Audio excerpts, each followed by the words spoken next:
네, 여러분 안녕하십니까? 계속해서 뉴스투데이 제주입니다. 그제 제주에서 발생한 규모 4.9의 지진은 우리나라에서 발생한 지진 가운데 역대 11번째 규모에 해당하는데요. 진앙 바로 옆에 있던 마라도와 서귀포시 대정읍 주민들은 강한 진동은 물론 굉음에 놀랐다고 증언하고 있습니다. 김찬년 기자가 취재했습니다. 지진이 시작된 진앙에서 불과 10km 떨어진 마라도. 천둥 소리 같은 굉음이 식당 CCTV에 담겼습니다. 같은 시각 서귀포시 대정읍의 한 식당. 조명과 식탁이 심하게 흔들리자 손님들이 놀라 자리를 박차고 밖으로 나갑니다. 식당 앞에 세워둔 차량도 갑자기 흔들리고 거리는 건물에서 빠져나온 사람들로 금세 가득 찹니다. 대음 소리가 나더라고요. 예. 이거는 제 느낌에는 이 차가 이렇게 우리 벽 있잖아요. 벽을 치는 느낌. 그렇게 막 큰 소리가 났어. 근처의 또 다른 식당에서도 건물이 갑자기 흔들리고 놀란 사람들은 주변을 경계합니다. 외부 CCTV는 심하게 흔들리고 직원들이 급히 뛰쳐나옵니다. 갑자기 우당탕 하더라고요. 그래서 옆집에 누가 화물차 들이받았나, 무슨 가스 사고 났는가 해서 뛰쳐나갔어요. 근데 그게 바로 그 재난 문자가 오더라고요. 지진이라고. 이곳 서귀포시 대정읍 지역은 지진 발생 지점에서 불과 16km 정도 떨어졌습니다. 거리가 가깝다 보니 다른 지역보다 상대적으로 큰 진동을 느꼈습니다. 실제로 기상청이 이번 지진의 진동으로 집안이 얼마나 움직였는지 최대 집안 가속도를 측정한 결과 서귀포시 대정읍은 3.4 PGA가 나와 제주시보다 2.3배 높았고 진앙과 가장 가까웠던 마라도는 6.89로 4.8배나 높은 것으로 분석됐습니다. 제주도가 비상 2단계 근무를 유지하는 가운데 국토안전관리원도 재난대책상황실을 가동하며 긴급 점검을 벌이고 있습니다. MBC 뉴스 김찬년입니다. 제주 지역 건물 10동 가운데 4동은 지진에 취약한 것으로 나타났습니다. 제주도에 따르면 도내 민간 건축물 20만 6천여 동 가운데 내진 대상 건축물은 7만 2천여 동이며 이 중 내진 성능이 확보된 건축물은 60%에 그치고 있습니다. 또 공공시설물 1,100여 동 가운데 내진 성능이 확보된 건물도 60%에 머물고 있습니다. 지난 2017년 개정된 건축법에 따르면 연면적 200제곱미터 이상인 2층 이상의 건축물은 내진 성능을 갖춰야 합니다. 이번 지진은 제주에서 발생한 지진 가운데에서는 그 규모가 가장 컸습니다. 그러나 규모에 비해서는 피해가 사실상 없었는데요. 이번 지진의 원인과 특징을 권혁태 기자가 보도합니다. 제주 전역은 물론 광주와 대전 등 우리나라 전체를 뒤흔든 이번 지진. 원인은 제주 서쪽에 분포한 단층으로 분석되고 있습니다. 정확한 위치나 규모가 명확하게 드러나진 않았지만 그동안 발생 빈도를 보면 여러 개의 단층이 겹쳐 있을 가능성이 높습니다. 이번 지진의 진앙지 반경 50km에서는 지난 1978년 이후 모두 31차례의 지진이 발생했습니다. 대부분 규모 2.0에서 3.0 사이였지만 2000년 이후에는 모두 규모 3.0 이상이었습니다. 통계상 점차적으로 지진의 규모가 커지고 있다고 볼 수 있습니다. 다만 이번 지진은 단층이 수평으로 움직인 이른바 주양이동 단층이어서 피해가 크지 않았던 것으로 분석됐습니다. 단층이 동서남북 어느 방향으로 움직였는지는 분석을 더 해봐야 알 수 있지만 맞닿은 면이 수평으로 움직였던 것으로 파악된 겁니다. 같은 크기의 에너지가 발생을 하더라도 지표면까지 에너지 전달하기에 가장 좋은 방법은 위로 쳐 올리거나 거기를 바로 아래로 떨어뜨리는 방법입니다. 하지만 이번에는 이제 주양이동 단층으로 옆으로 움직이는 형태이기 때문에 비교적 에너지 전달이 적었었고요.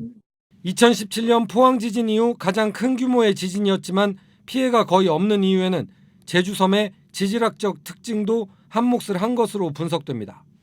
제주도는 기반암이 화강암으로 되어 있습니다. 근데 이 화강암은 비교적 탄성력을 좀 강해서 복원력이 좀 강해서 이러한 지진에 비교적 잘 견디는 암석입니다. 하지만 보다 면밀한 분석이 필요하다는 전망도 나옵니다. 한라산은 기록상 약 1000년 전 화산 활동이 있었을 것으로 추정되는 학문적 관점에선 활화산 상태이기 때문입니다. 지하 마그마에서의 어떤 변화, 움직임을 인지해낼 수 있는 그런 지진은 없었고요, 지금까지. 하지만은 제주도 주변에서 일어나는 지진들은 향후에 지하 마그마의 어떤 유동의 통로가 될 수 있는 가능성도 크기 때문에 이번 지진이 우리나라 지진 기록 가운데 역대 11위 규모였던 만큼 앞으로 제주 지역에 많은 숙제를 남긴 것은 분명해 보입니다. MBC 뉴스 권혁태입니다. 네, 요즘 농촌에서는 감귤 수확이 한창입니다. 그런데 올해는 비상품 감귤량이 특히 늘어나 농가들이 어느 해보다 극심한 가공용 감귤 판매 전쟁을 벌이고 있습니다. 박혜진 기자가 취재했습니다. 가공용 감귤을 수매하는 서귀포시의 한 유통센터 인근. 골목에 감귤을 실은 화물차들이 길게 늘어섰습니다. 일부에서는 대기 차량들로 도로 통행이 어렵다며 시청에 민원이 잇따를 정도입니다. 교통체증으로 주민의 민원이 들어와 수매 장소를 변경했지만 여전히 트럭 30여 대가 골목에 빼곡히 주차돼 있습니다. 수매는 선착순으로 이루어지다 보니 일부 농가들은 사나흘 전부터 차를 대놓기도 합니다. 그래도 선착순이죠. 어저께 이것도 어저께 와 차를 대놓은 거거든요. 오늘 아침 여기까지 된다고 하네. 이건 또 내일 된다고 그러고 하루에 다 처리를 못하고 있는 거 아닙니까? 올해 제주 지역 노지 감귤 생산량은 49만 7천 톤. 지난해보다 18,000톤가량 줄었지만 올여름 많은 비로 열매가 큰 대과 비율은 17.6%로 작년에 비해 12% 늘었습니다. 하지만 제주도 개발공사와 가공공장 두 곳의 수매량은 5만 7천 톤으로 지난해보다 14,000여 톤 줄이다 보니 농가들의 가공용 판매 경쟁은 더욱 치열해졌습니다. 감귤 농가 민원을 최소화하기 위해서 지금 주야간으로 계속해서 가동을 하고 있고요. 그리고 주말까지도 반납해서 계속 이렇게 나갈 계획입니다. 제주도는 현재 업체들이 하루 1,300여 톤 수매에 나서 다음 주부터는 상황이 나아질 것으로 보고 있습니다. 하지만 농가들은 해마다 되풀이되는 가공용 감귤 판매 전쟁에 선착순이 수매 방법을 개선하는 등 대책을 마련해 주길 바라고 있습니다. MBC 뉴스 박혜진입니다.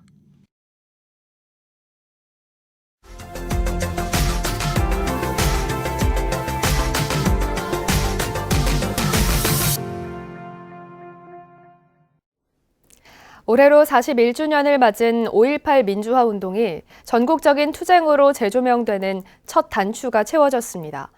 전국 6곳 민주화 유공자 단체가 5.18의 지역 단위 진상조사가 필요하다며 공동 신청서를 제출했습니다. 부산 MBC 류재민 기자입니다. 전두환 신군부가 전국으로 계엄을 확대한 80년 5월 17일. 신군부의 첫 무력 진압지는 대학생 40여 명이 농성 중이던 전북대였습니다. 5월 18일 새벽 1시, 7공수 여단이 진입한 전북대에서 2학년 이세종 학생이 숨졌습니다. 5.18 민주화운동 관련 첫 희생자입니다.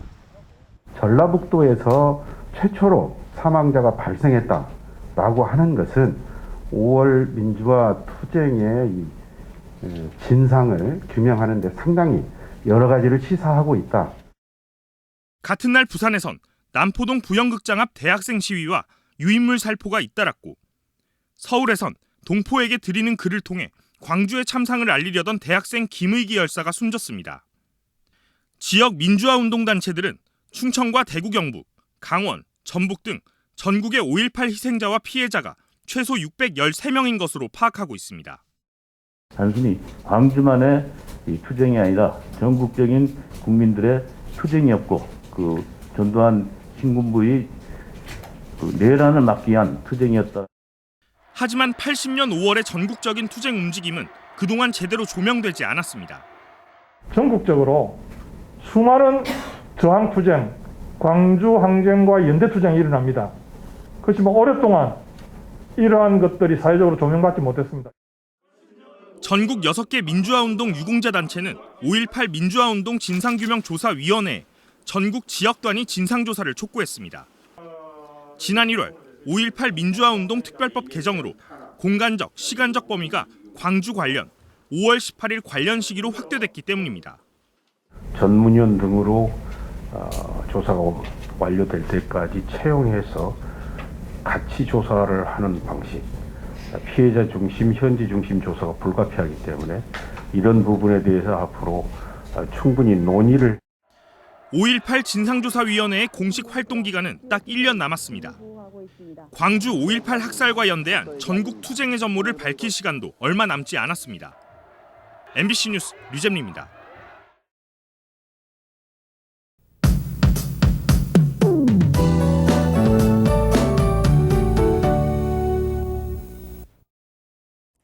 오늘 제주도에 겨울비가 내립니다. 포근하고 습한 공기로 인해 저기압이 발달하면서 남부지방으로 비구름대가 만들어졌는데요.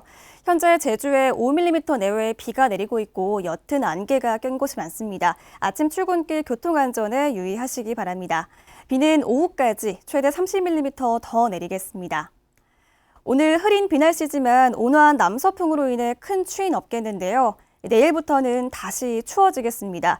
오늘보다 기온이 6도 이상 뚝 떨어지겠고요. 찬 대륙 고기압이 다시 확장하면서 바람도 강하게 불어 체감온도는 이보다 더 낮겠습니다. 내일도 저기압에 의해서 제주에 비가 오겠고요. 기온이 떨어지는 밤부터는 비가 눈으로 바뀌어 내리는 곳이 있겠습니다. 특히 제주도 산지에는 최대 8cm 이상의 눈이 내려 쌓이면서 대설특보가 내려질 가능성도 있겠습니다. 이 눈과 비는 주말까지 이어지겠는데요. 피해 없도록 주변 점검 잘해주시기 바랍니다. 현재 기온입니다. 대부분 지역에서 11도로 시작하고 있고요. 오늘 한낮 기온은 북부와 서부 지역 14도, 남부 지역은 16도가 예상됩니다. 도서 지역도 오늘 오후까지 비가 내리겠습니다.